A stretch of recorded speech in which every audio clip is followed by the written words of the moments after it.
I think Messerly deserves exactly what anybody else in his circumstances would get. If you or I or anybody who's watching this were to be caught on videotape shooting somebody in the back while they laid on the ground, we would get murdered, no doubt. And that's what Messerly needs to get. If it's anything less than what the average person would get, then it's not justice. My name is Aidge. I'm with the Los Angeles Coalition for Justice for Oscar Grant. I'm from Los Angeles, obviously, and I'm here to make sure that we hold these cops accountable, that Messerly doesn't become just another in a string, a long, long line, a long lineage of police officers getting away with murder every day in this country, not only here in California, but across the nation, across the planet, getting away with stuff like this. We feel that this is like, you know, a huge precedent-setting case. This thing could be the big difference maker in a lot of cases for thousands and thousands of people who go through this type of brutality, go through this type of unaccountability from the police and dehumanization and criminalization on a regular basis.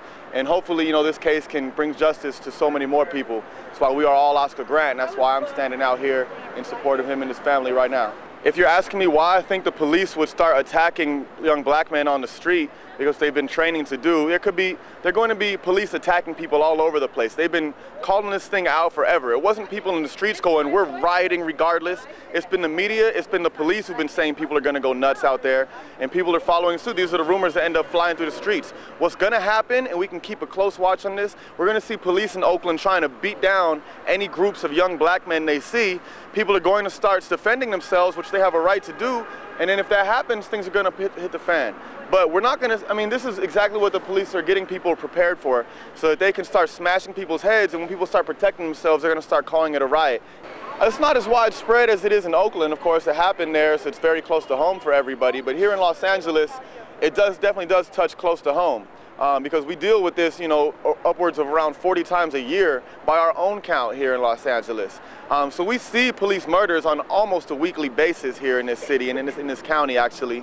And because of that, you know, when the video came out, a lot of people saw it, but it just kind of blipped by on the screen. It's just another brother dead, just another brother dead. As sad as it was, it just seemed like another case we weren't going to get any justice on. So a lot of people just let it go by in one ear and out the other.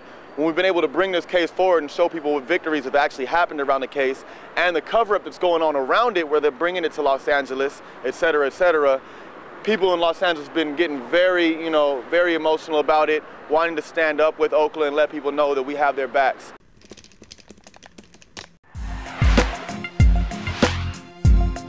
Youth Outlook documents current events and issues going on in your community.